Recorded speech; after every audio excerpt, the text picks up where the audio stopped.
दैनिक कोकण सातच्या वर्धापन दिवसाच्या निमित्ताने उपस्थित असलेल्या सिंधुदुर्ग जिल्ह्याच्या जिल्हाधिकारी घोडविसे मॅडम, जिल्हा बँकेचे अध्यक्ष सन्मान्य मनीष दळवीजी,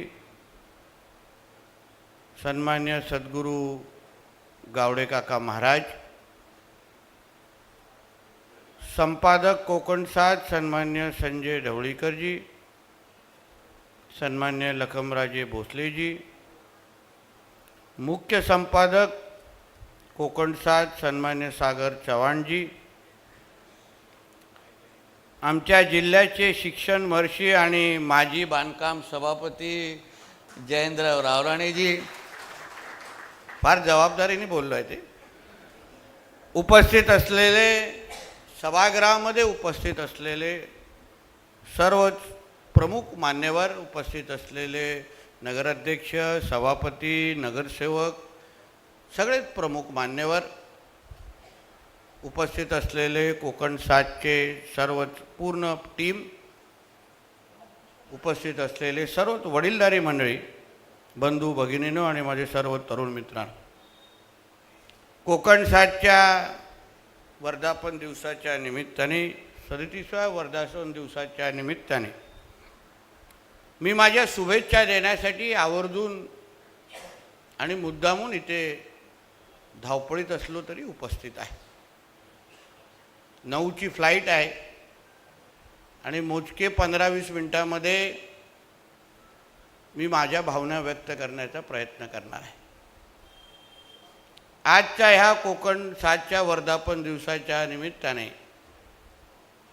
ज्या ज्या मान्यवरांना आत्ताच आमच्या हस्ते त्यांना पुरस्कार मिळाला, सत्कार झाला, आणि मी गेल्यानंतर ज्या ज्या मान्यवरांचे सत्कार होणार आहेत त्या सगळ्या जणांचं मी मनापासून अभिनंदन करतो आणि त्यांना मी मनापासून शुभेच्छाही देतो. हे अतिशय चांगला पायंडा आज कोकण सातच्या वर्धापन दिवसाच्या निमित्ताने सागर चव्हाणजी, ढवळीकरजी आणि त्यांच्या पूर्ण टीमने आज इथे पाडलेला आहे. जिल्ह्यामध्ये कर्तव्यदक्ष जे अधिकारी आहेत, जे जिल्ह्याच्या विकासाला योगदान देतात, त्यांचा सत्कार आता माझ्या हस्ते, जिल्हाधिकारी मॅडमच्या हस्ते आणि अन्य मान्यवरांच्या हस्ते ठेवलेला आहे. कोकण सातचा प्रवास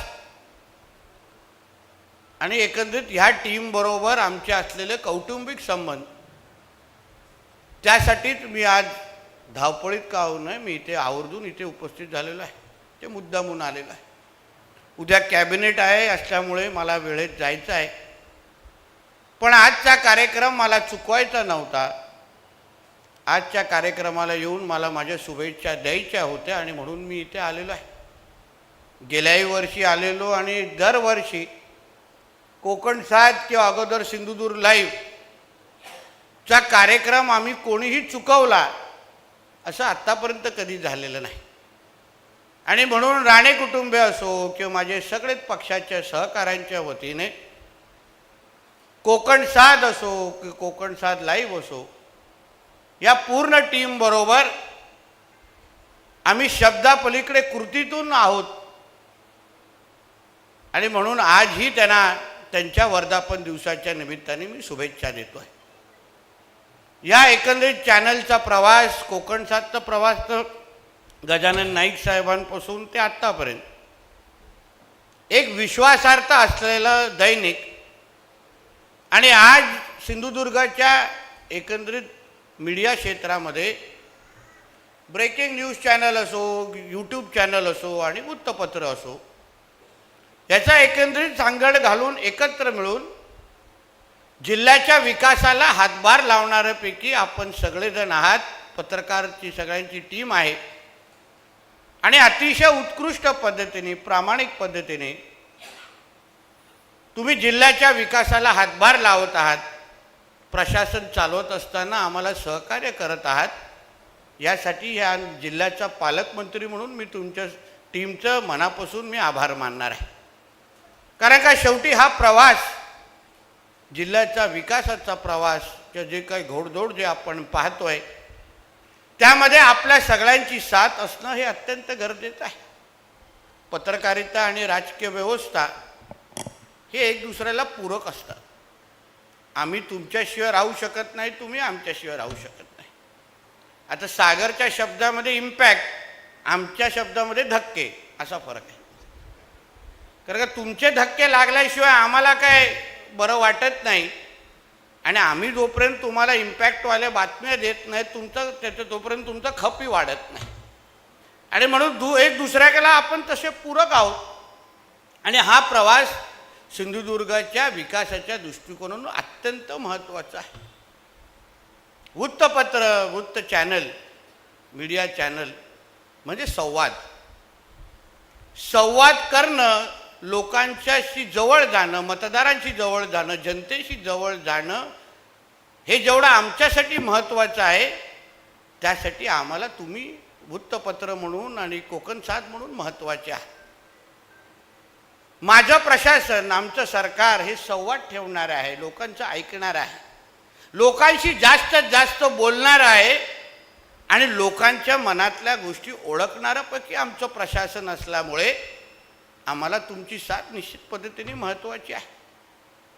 सिंधुदुर्गाचं राजकारण किंवा किंबहुना सिंधुदुर्गाचा विकास हा करत असताना लोकांशी संवाद साधणं, जनतेशी जवळ जाणं हे माझ्या दृष्टिकोनातून अत्यंत महत्त्वाचं आहे. माझा कारभार आता जवळपास 1.5-2 वर्ष आपण पाहत आहात. लोकांशी जास्तीत जास्त संवाद ठेवणाऱ्यापैकी माझं प्रशासन आहे. मी असो, आमच्या कलेक्टर मॅडम असतील, SP असो, कुठलाही आमच्या अधिकारी बघा, आमच्या जेव्हा आढावा बैठक होतात प्रशासन म्हणून आम्ही एवढंच गोष्ट आमच्या सहकारी अधिकाऱ्यांना सांगतो, त्या संबंधित डिपार्टमेंटच्या प्रमुखांना सांगतो की तुम्ही लोकांशी जास्तीत जास्त संवाद ठेवायचा, लोकांशी बोलायचं, लोकांना कळवायचं काय काय चाललेलं आहे. MECB संदर्भात काही लोकांच्या तक्रारी आहेत, काही तुम्ही करताय, नवीन काहीतरी करताय, बदल करताय, लोकांशी बोला, लोकांना सांगा. लोकांना माहिती असलं पाहिजे ते प्रशासन म्हणून तुम्ही नेमका त्यांचे प्रश्न कसे सोडवतायत हे लोकांना माहिती असलं पाहिजे. लोकांशी बोलल्यावर लोकांचे अर्धे प्रश्न सुटतात. असंख्य वेळी जेव्हा आपण कुठल्याही शासकीय अधिकाऱ्याकडे जातो तेव्हा आपलं काम होऊ की नाही होतं नंतरचा विषय, तो आपल्याशी कसा बोलतो ह्याच्यावर सगळ्या गोष्टी अवलंबून असतात. आपल्याशी तो नीट बोलला, आपल्याला बसून जरा चहा पाजली तर काम झालं की नाही झालं आपण कधी कधी विचारत पण नाही. आणि इथेच कधी कधी आपले काही शासकीय अधिकारी चुकतात. आणि म्हणून माझ्या एकंदरीत 12 वर्षाच्या राजकीय एकंदरीत लोकप्रतिनिधी म्हणूनच्या प्रवासामध्ये मी 8 वर्ष विरोधी पक्षामध्ये राहिलेला कार्यकर्ता आहे. म्हणून मला लोकांच्या बाजूनी बोलणं काय असतं, लोकांचा आवाज उचलणं काय असतं हे मला चांगल्या पद्धतीने माहिती. आणि म्हणून सत्तेत आल्यानंतर, पालकमंत्री झाल्यानंतर, प्रशासनचा प्रमुख जिल्हाधिकाऱ्यांबरोबर काम करत असताना मी माझ्या सहकारी अधिकाऱ्यांना एवढंच सांगतो की लोकांशी संवाद साधायला शिका, लोकांशी नीट बोलायला शिका. समोर आलेला जेव्हा व्यक्ती तासनतास आपल्या गावाकडून प्रवास करून पदरमोड करून जेव्हा तुमच्या समोर येऊन बसतो, तुमच्या कार्यालयामध्ये येतो, तेव्हा त्याची एवढीच अपेक्षा असते की संबंधित असलेल्या समोर बसलेल्या अधिकाऱ्यांनी माझ्याशी चांगलं बोलावं. आणि तेच जेव्हा तुम्ही बरोबर करत नाही तेव्हा लोकांचा राग वाढणारच, लोक तुमच्यावर आक्रोश दाखवणारच आणि कधी कधी लोक तुमचा राग आमच्यावर काढतात असा विषय असतो. आणि म्हणून प्रशासन म्हणून किंवा राज्यकर्ते म्हणून आमच्यासाठी अगर लोकांशी संवाद साधायचा असेल, लोकांशी अजून जवळ जायचं असेल, सरकार नावाची यंत्रणा काय करते हे लोकांना समजवायचं असेल तर पत्रकारितेच्या माध्यमातून आम्ही प्रभावी पद्धतीने ते समजू शकतो. म्हणून आज तुमच्या चॅनलला येऊन शुभेच्छा देणं हे माझ्यासाठी अत्यंत महत्त्वाचं आहे. नाही तर कधी कधी काय होतं, आपण सगळे गैरसमजामध्ये ह्या सोशल मीडियाच्या एकंदरीत जमान्यामध्ये ना, जेव्हा एवढी माहिती आपल्याकडे येत असते, हातात असलेल्या मोबाईलवर किती माहिती कधी कधी येते ह्याचा आपल्याला हातात कंट्रोलच नाही, नियंत्रणच नाही. एका व्हॉट्सॲपवर ही माहिती आली तर दुसऱ्या व्हॉट्सॲपवर ती माहिती येते. एका कोणीतरी तुम्हाला हा मेसेज पाठवला, दुसऱ्या लोकांनी तो मेसेज पाठवला. पुरा दिवस आपण त्या मोबाईलवर नेमकं माहिती वाचता वाचता आपल्याला कळतच नाही का खरी बातमी कुठली. प्रत्येक विषयाच्या 2-2, 3-3, 5-5 पद्धतीचे त्यांचे वर्जन असतात. आणि म्हणून त्याच्यातून खरी बातमी देणं, विश्वासार्हता वाढवणं, लोकांमध्ये खऱ्या अर्थाने आपली जागा बनवणं, हे कोकण 7च्या माध्यमातून आज होत आहे. म्हणून तुमचं अभिनंदन करण्यासाठी मी आवर्जून इथे आलेलो आहे. तुम्ही जे काम करताय, जे काय बदल घडवताय, जे आम्हाला साथ देताय, जे आम्हाला ताकद देताय चॅनलच्या माध्यमातून, वृत्तपत्राच्या माध्यमातून, हे आमच्यासाठी खरंच महत्त्वाची आणि मौलाची आहे. आणि म्हणून आज इथे आवर्जून इथे आलेलो आहे. शेवटी खूप काही सरकार म्हणून आम्हाला करायचं आहे. आता तर फक्त 1.5 वर्ष झालेले आहेत. अजूनपर्यंत 2029 पर्यंत कार्यकाळ आहे. आणि ह्या 5 वर्षामध्ये सिंधुदुर्ग जिल्हा म्हणून आपण राज्यामध्ये दरडोई उत्पन्नामध्ये आपल्याला पहिल्या 3 क्रमांकामध्ये तरी येण्याचं आम्ही मानस ठेवलेला आहे. पहिल्या 3. आज जवळपास 2.5 लाखाच्या घरामध्ये आपण आहोत. 4.5 लाखापर्यंत जायचं आहे आणि उद्या 5 लाखाचा पण टप्पा गाठायचा आहे. आणि तो गाठण्यासाठी जे जे निर्णय घ्यायचे आहेत, जे जे बदल करायचे आहेत, जे काय प्रशासनाकडून करून घ्यायचं आहे, ते सगळ्या गोष्टी करण्याची तयारी ही आमच्यामध्ये आहे, जिद्द आमच्यामध्ये आहे. तुमची फक्त साथ आणि आशीर्वाद आणि तुमचं सहकार्य भेटलं तर मी तुम्हाला विश्वास देतो, आपला जिल्हा जसं आता वारंवार प्रत्येक यादीमध्ये 1 क्रमांकावर येत असताना दिसतोय, येणाऱ्या कालावधीमध्ये दरडोई उत्पन्न आणि आर्थिक विकासाच्या यादीमध्ये पण आपला सिंधुदुर्ग जिल्हा हा 1 क्रमांकावर आम्ही आणून दाखवू, हा विश्वास तुम्हाला मी आजच्या निमित्ताने देणार आहे. आजच्या निमित्ताने कुठेच कमी पडण्याचं काहीच कारण नाही. म्हणून बघा, मी कुठलंही काही आंदोलन असेल, कोणाला काय अडचण असेल, आम्ही थेट जाऊन त्यांच्याशी बोलतो, चर्चा करतो. आम्हाला काय लपवायचं आहे, आम्हाला काय चुकीचं करायचंच नाही आहे, तर मग त्यांच्याशी बोलायला काय हरकत आहे. कुठलंही आंदोलन बघा, आम्ही थेट त्यांच्याशी जाऊन बोलतो. कुठलंही शिक्षकांचं आंदोलन असो, आंबा बागायतदारांचं आंदोलन असो, मी थेट जाऊन तिथे उभं बोला तुम्हाला काय हवं आहे. सरकार म्हणून आम्ही काय कोणाशी खोटं बोलण्याचं काहीच कारण नाही. आमचे देवेंद्र फडणवीस साहेब असतील, दोन्ही उपमुख्यमंत्री असतील, आमचा थेट संबंध, आमचा थेट ठरलेला आहे की लोकांच्या कुठल्याही विकासाबरोबर तडजोड करायची नाही. जिल्ह्याच्या जनतेशी जेव्हा आम्हाला तडजोडच करायची नाही, विकासाच्या बरोबर तडजोडच करायची आहे, फसवायचंच नाही, तर संवाद साधण्यामध्ये काय हरकत आहे. म्हणून कुठलीही आंदोलन करा, आमच्या सगळ्यात सर्व पक्षाचे लोक आमच्याबरोबर इथे उपस्थित आहेत. मी आवर्जून तुम्हाला सांगतो, माझ्या कार्यकाळामध्ये कुठलंही आंदोलन असेल, कोणालाही कुठलंही अडचण असेल, कुठलंही वाटत असेल की सरकार नावाची यंत्रणा आमच्यावर अशा पद्धतीने अन्याय करते, मी जिल्ह्याचा पालकमंत्री म्हणून तुमच्याशी संवाद साधायला तयार आहे, हा विश्वास तुम्हाला मी आजच्या निमित्ताने देणार.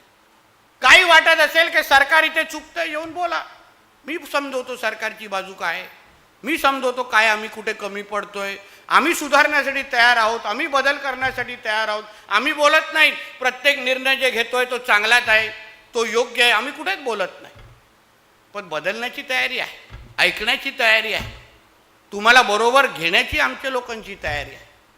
म्हणून असे एक सकारात्मक वातावरण अगर आपण जिल्ह्यामध्ये ठेवू शकलो तर निश्चित पद्धतीने जो आज आपण रोजगाराच्या संदर्भात जे सगळीकडे ऐकतोय, रिव्हर्स मायग्रेशन सारखा विषय आपण जो चर्चा करतोय, तो निश्चित पद्धतीने एक दिवस असा येईल की आपल्या जिल्ह्यातला तरुण हा कुठेही बाहेर न जाता ह्याच जिल्ह्यामध्ये राहून दर्जेदार नोकरी करेल, हा विश्वास पण मी तुम्हाला आजच्या निमित्ताने देणार. असंख्य गोष्टी जिल्ह्यामध्ये घडतायत, आम्ही करतोय, 100% प्रयत्न सुरू आहे.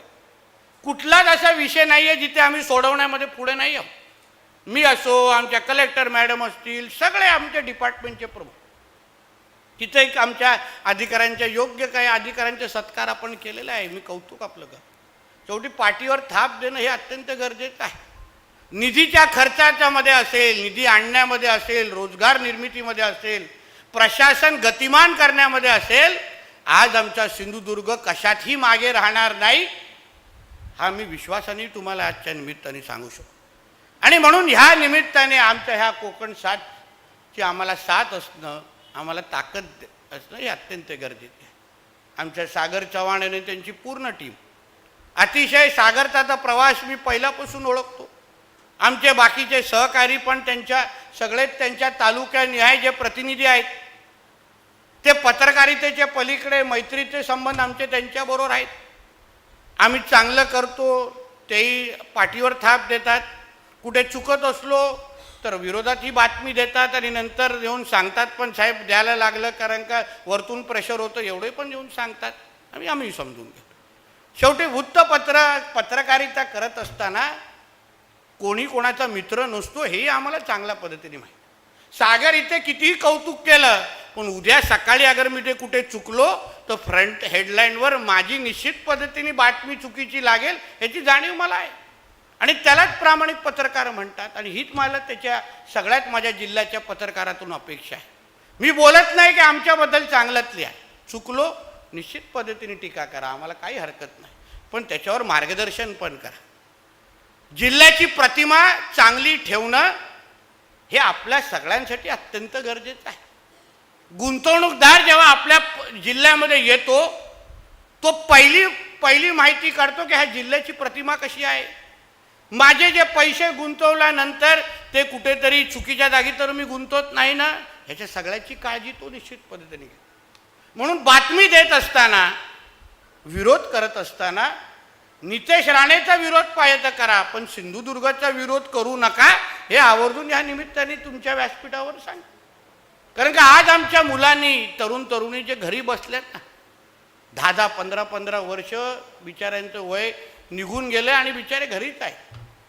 असंख्य वेळे तरुण येतात ज्यांनी MBA केलेलं आहे, ग्रॅज्युएशन केलेलं आहे, चांगल्या पदावर केलेले आहेत आणि माझ्याकडे जिल्हा बँकची क्लर्कची नोकरी मागण्यासाठी येतात. माझ्याकडे मी त्यांचा बायोडाटा बघून बोलतो, अरे बाबा तू तर एवढा MBA केलेला आहेस, एवढा पोस्ट ग्रॅज्युएट केला आहे आणि तू क्लर्कची नोकरी करावलं, साहेब काय करणार, नोकऱ्याच नाहीत आपल्या इकडे, घरातल्या जबाबदाऱ्या वाढत चाललेल्या आहेत. म्हणून ह्या सगळ्या गोष्टी नजरेसमोर ठेवून आज आम्ही 24 तास कामाला लागलोय की आमच्या जिल्ह्यातला तरुणी हे आमच्या जिल्ह्यामध्ये कसा राहील, इथे मिळून रोजगार निर्मिती कशी, रोजगार त्याचा कसा भेटेल, नोकऱ्या त्याला कशा भेटतील, यासाठी आमचे 24 तास प्रयत्न चालू आहे. आणि म्हणून कोणीही काही तिथे ज्यांना कधी मी मध्ये मी जेव्हा बातम्या वाचतो, विधिमंडळामध्ये काही भाषणं होतात, ज्यांना जिल्ह्याच्या बाबतीमध्ये काहीच माहीत नाही तेही आमच्या जिल्ह्यामध्ये वाचून अशी भाषण करतात की जिल्ह्यामध्ये आमच्याकडे भूमाफिया आहेत, जमीन विकल्या जात आहेत. बरं आहे, सांगली साताऱ्याच्या जमीन विकताना त्यांना विचारत नाही कोण, पण सिंधुदुर्गाची जमीन विकताना बरोबर त्यांना मिरची लागते.